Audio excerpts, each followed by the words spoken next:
I'm a sports photographer as a freelancer. Yeah. I started like a beginner and I was charging like a beginner. How much? $150 for an hour. So whenever you make an offer, most people buy it. Yes. And that's a big change. That's huge. It doesn't matter what I shoot. It matters who I work with. That was the second goal that I came up with after talking to you, because I was looking to be in the niche, but you made me understand that I can do so much better with other people that I can benefit from people who understand my value. And this is leading to the third thing, which is, what is my superpower as a person? What do I bring to the table? What makes you unique? Yeah. And it's easier to work with people who already pay photographers than to get new people to pay photographers. That too. That's the second principle that you understood, right? Yeah, because I understood that to work with people from my industry, I'm coming from the high-tech industry, they appreciate good work. They appreciate people who can solve their problems and make them feel comfortable, make them feel that things are being taken care of. And this is a superpower that I have. I know how to speak to people. I know how to reach out. I know how to make them feel that everything is going to be okay when you're in my hands. Also the photos, but not only. So when I'm talking to client or my potential client, I'm making him understand that he wants to pay for my service, which is me. I will be there for him. If, for example, somebody is calling me and she wants to arrange a birthday party, but she hates to take pictures of herself. I mean, she doesn't like herself in pictures. So I have like this knowledge of how to communicate with her. Or if the family is separated and now they're going to have an event together, I'm asking the important questions of, can I bring your ex-husband to the picture? I ask everything in advance in the call, which is a long call. I'm asking who is in the family, who are the brothers, who are the sisters, which grandmothers do I have to take care of? Everything is known. I write their names. When I come to the event, I already know, and they already feel that they are safe with me. And during the event also, I know that all the people in this event are my future clients. So I'm acting like I'm the host. I'm friends of everybody. I just came from a party, my friend's party. I just knew that every one of them could be my future client. So I socialized with them. And these are things that I learned from you. Beautiful. And what are the results you got from it? Where did it lead to? When I invested in the preparation. The preparation? What do you mean? Preparation of the call, the selling. The sales call. Yeah, the sales call. So now you have a calendar also on your website, like people can book instantly? I don't. Because why not? Because I don't have time. But now I'm learning AI. I'll do it myself. I just learned it last week to automate this. But most of the people are coming because someone told them about me. Yeah. They're still, my profiles are still mostly around sports photography, which I still do. But the paying customers, which are appreciating my work, are coming usually from their friends' call. I write everything down, and when I send them the offer, most of the time it will be something that it's a done deal. Yeah.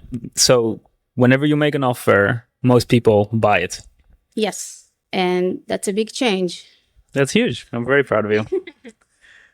I think you can raise your prices even more, because if everyone says, oh, okay, let's do it, that means that it didn't hurt them enough. And you kind of want to be around like 40%, like whenever you make an offer that they close 40%, because then it's painful enough for them to appreciate it enough. What do you think? I can try this. I was charging $4,000 for a photo shoot. You can go there as well. That's a monthly salary in one day. Yeah. I don't think I have enough equipment to do it. I mean, I still do the events and... You can just rent equipment. That's nonsense. Yeah, excuses. Okay. It's like a big step for me to... Step by step. But you're doing amazing already, aren't you? From 150 to what? Like 400, 500? Yeah. Yeah, like that. It depends how many hours. It depends where it is. It depends on several things. But I try to do my best, and I give my best to those people. They just know that. Do you tell them also that you're like spending a lot of time preparing before transporting and then editing the photos? Yeah, You communicate it? they know what they're going to get. They know how many pictures they are going to get, and I always give them more than what we agreed. Always. That's why you get referrals. Yes. Amazing. You're doing great. Thank you. I even started to do some kind of affiliation for referrals. Usually they say, I don't want any money from you. I just do it because I like you and I like your job and I enjoyed working with you. And I'm like, okay, so just if I was shooting your son's bar mitzvah, then okay, pass it to him as like a hi from me. Don't use the money. And usually they take the money and they bring more people, and it's kind of nice. It's beautiful, eh? Like they don't want the money, but you give it anyway, or you give them a discount or whatever, and then it's like they bring you even more. Yeah.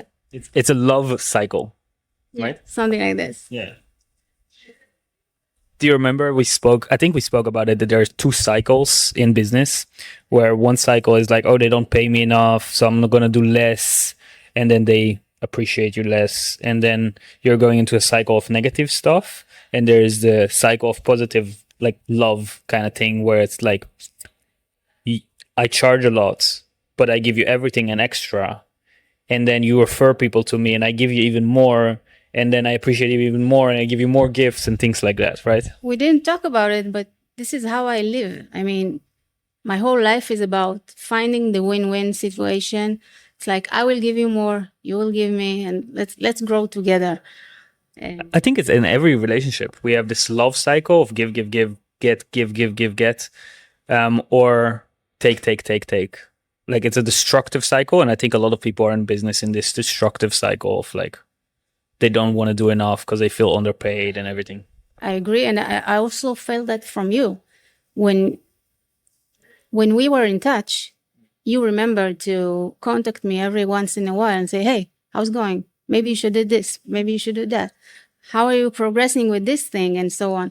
And we didn't agree that you would call me once in a while to check in what's going on. You felt like I over-delivered? Yeah. Why? Or how? Because, when I wasn't expecting that, suddenly there is a WhatsApp message from you of, hey, I was thinking about you. How are you doing? It's like, and it's a small effort for you, but it meant so much to me. And when you adopt this kind of behavior with people of giving the extra, it makes a whole lot of difference.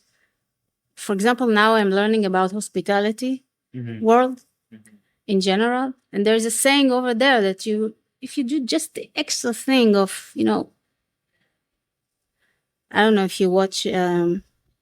No, I don't. No, okay, never mind. But doing this extra thing would just make people remember who are you and what you did for them. It doesn't take a lot. You do it also in your business now? How do you do it? So the extra pictures are a must for me. I always promise a little bit less than what I think I can give, and then I give them more. I always do, not only that I deliver in time, I always deliver before time. I remember their names, their family names, the brothers, the sisters, the grandmothers. When I write to them afterwards, I mention those people. Like, yeah, remember that this is doing this and this is I connect to them. I really connect to them. I care about them. So it's very easy for me to be. You're such a mom. That's why I've noticed that. I may burn out, but now I'm learning AI. So I know that I'm like, the slashers, which are doing this and this and this and this. So I'm like, this is the kind of person I am. So I'm working in high tech, but I'm also a photographer. And also I do real estate from the side. And also now I'm learning AI to upgrade my version of myself. And before that, I was throwing parties for girls, scrapbook parties. And before that, I had a community of 4,000 women of doing good in my city. So this is my life. This is what I do. I just have to do this, this, and this, and this. So if the photography will not stay part of my life, other things will. And I grow. You're a community woman. You're building your community. That's what you're doing, really. Yeah, I have many circles around me. That's beautiful. And photography is one of the best ways to get into new circles as well. I think so, yeah. Okay. So you're learning AI now. What is the next step for you? I'm coming from the background of banking and insurance. And for the first time after 30 years, I'm about to ditch this domain. It's too gray for me. I just need something that will be interesting, like hospitality, like sport tech. People. People things, yeah.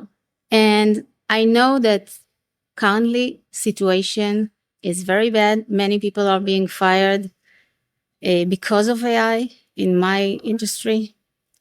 Hundreds of business analysts like me every day find themselves, okay, what's next? And I just know that when I know AI, this will be another superpower that I have, which is above the whole market. And the thing is to start using it not only for photography, but also for my day job, to be FDE, to FDE is like front developer engineer or something like this. It's a AI engineer who just know how to come to a business, talk to them, understand their needs, their pains, which is something that I do also today as a photographer and as a business analyst, but to offer them all kinds of solutions which involve AI, whether if it's products that they can buy and I can automate inside, or to write something in Claude and build a whole kind of solution that from scratch. So it's like to take everything I do today and just take it to the next step. What's the next step then? So I'm about to finish soon, and I'm going to have a stage in AI. I'm going to get company. I don't know which company. I don't know what's their problems. I will know when I will talk to them.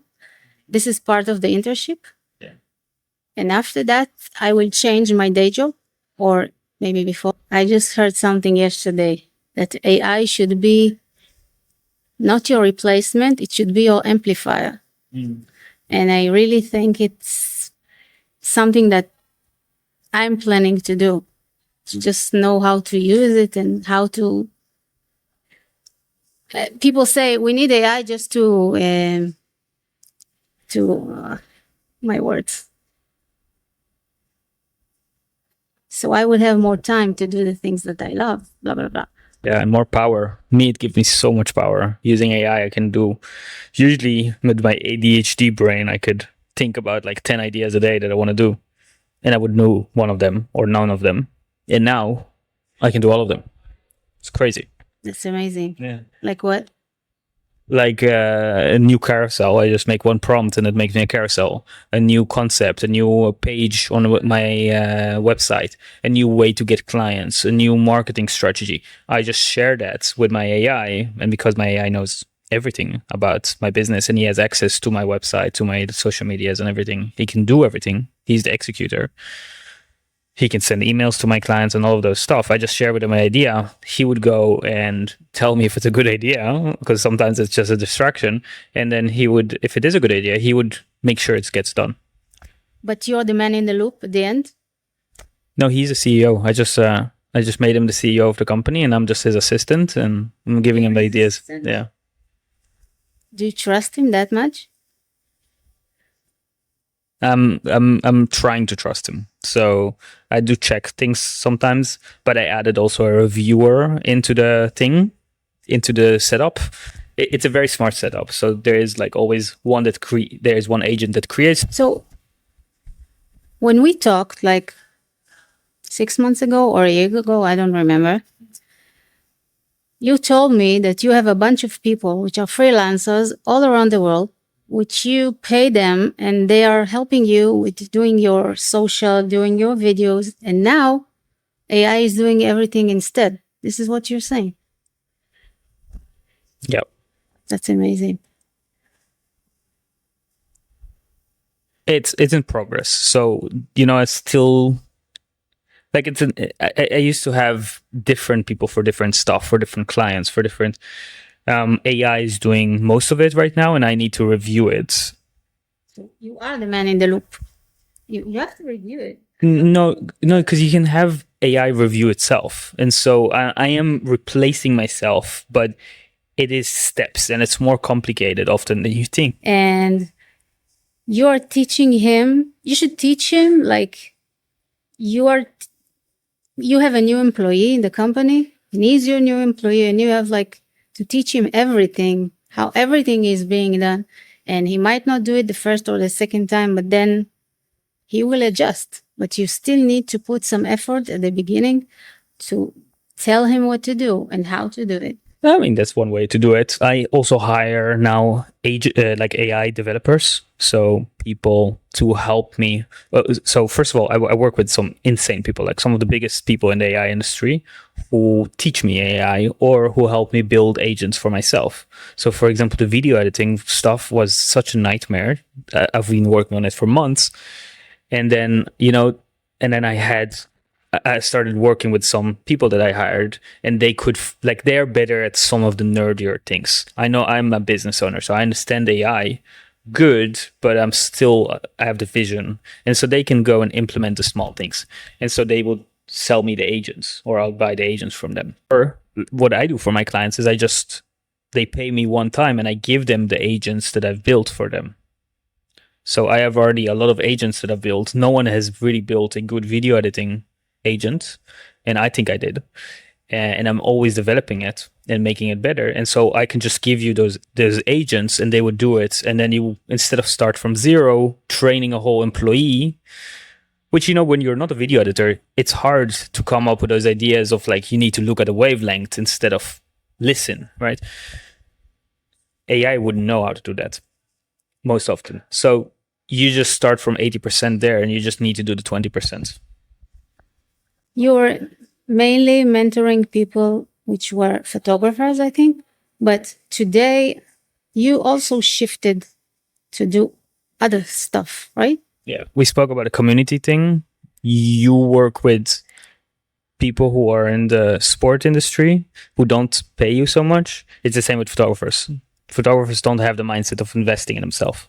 But the corporations or the mega rich people, they would go and anyway pay $10,000 to someone else. So why not just to me? So what do you teach them? What do you give them? I give them my agents, and I help them automate things in their business and grow their business with AI. So it's practically we're going to do the same thing. Maybe, but we are different people.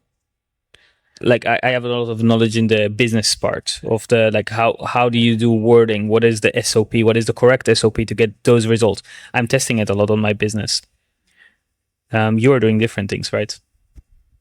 Yeah, I mostly find the soft points, the painful points. Yeah.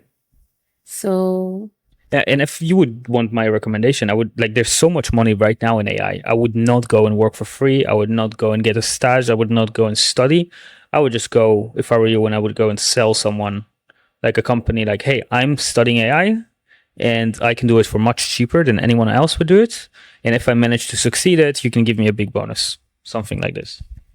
Like everyone is learning AI now. Also the business owners, everyone. Not everyone has time, and people would love people like you. I would never do that for free. I would do that. Like there's so much. The internship that I'm doing. I think that's the problem.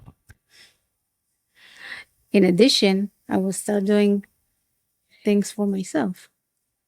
I mean, in a month or two, it will be over anyway. So What? Oh, the internship. learning. So I'll get my certificate and I will know how to do everything, and then I'm on my way. You know what's funny? I had a client a few weeks ago pay me $10,000, which is a lot of money, right? And she's a doctor. And she was like, Sam, I studied my whole life to be a doctor, to call myself a doctor. You're selling me something for $10,000. Why would I pay you? Like, what gives you the credibility? What gives you the authority to teach me on AI and help me with AI? It's such a funny question. She did pay. And I told her also, hey, I have absolutely nothing to give you. Like, I have no certificate. I have not studied it. I have nothing other than tested like crazy on my business, failed a bunch of times and learned from it. And I've gotten those results for myself. I've gotten those results for my clients. And you can be the judge of if you want to pay me 10K for this. So did you tell her that I'll do it and then you'll decide if you want to pay me, or No, no? you need to pay me before. So what did you do for her? I gave her my agents and I train her on how to build those agents herself, so she's not dependent on me. So my agents know everything about her business. They know all the problems that they need to fix, and they go and fix it proactively. And they go and email her carousels every day, clips. They go and edit her YouTube videos and clips it and send it to her and things like that. And it's all done without me. Of course, I sometimes need to improve things and check things and things like that, but the system slowly replaces me out of the loop. Did she already uploaded some stuff? She's using it, and is she happy? But did it get her more clients or more? Yeah. What was the goal? To get more clients. Got her 4 clients already. Like, everyone can give you carousels. What I would do uniquely is I've tested thousands of carousels already, and I know what carousels bring you money and what carousels don't bring you money. I know the frameworks, the principles, all those things. So there is some uniqueness to it, and the biggest thing is like, what is the chance of it getting results? And then if you look at my track record of getting results, it's higher than other people. So that's why she would pay me more than anyone else. And the carousels don't look like AI did them. I can actually show you. Like, yes, I had feedback of my carousels look like AI. Okay, so first of all, my carousels, which look like AI, got me clients. Okay, so it's fine to look like AI, as long as it depends on your brand, of course. But I'll show you some carousels that it made for me now that I don't think look like AI. Telegram. Because I see a lot of people saying, here, look at this. Does this look like AI? maybe. Can I scroll? Yeah. That's so nice. Generated images. Beautiful images for my niche with camera and studio and stuff like that. And then he created visuals that look like a board. That's very nice. The board is very nice. Does this look like AI? Not so much. Because I read a lot about people saying that they're sick and tired of seeing carousels written by AI, seeing posts with, we can recognize if somebody did not put enough effort to make it not look like AI, it looks like AI. The way it's built, the way it's written, everything about it, our eye can sometimes identify them. Yes, there are things that he can tell, okay, this looks like AI. But I did not even read this carousel. And it was only made by AI. But the difference is, it's not like AI just created something out of nothing. He went and listened to my meetings, to my podcast. And he sees how I speak. And then he looks at all my other content. And then based on that, it's not like just AI knowledge also. It's knowledge that comes from me, my experience, like if it would be just like, here are 5 things that, here are 5 top places to go to in London, like that can be AI stuff. But if it's like, my client just got those results based on X, Y, and Z, it's different, right? Okay. Yeah. Yeah. It's like I used AI on my last carousel, and I was the mom in the loop. And I just knew that I wanted it to sound like me. So first I created an agent who would sound like me based on things that I wrote myself. And I told him, okay, this is the general idea of what I want to write. Write it like me. Use this agent who writes like me. But then afterwards, I also rephrased it so it would look more emotional. And I think it was a very converting carousel because people were engaging to it. They commented, and there was a discussion in Instagram, in Facebook, and people were like, it made something. And I think that if it was just, something general of just, okay, let AI do it without investing the thought of making it sound like me, people would not, engage.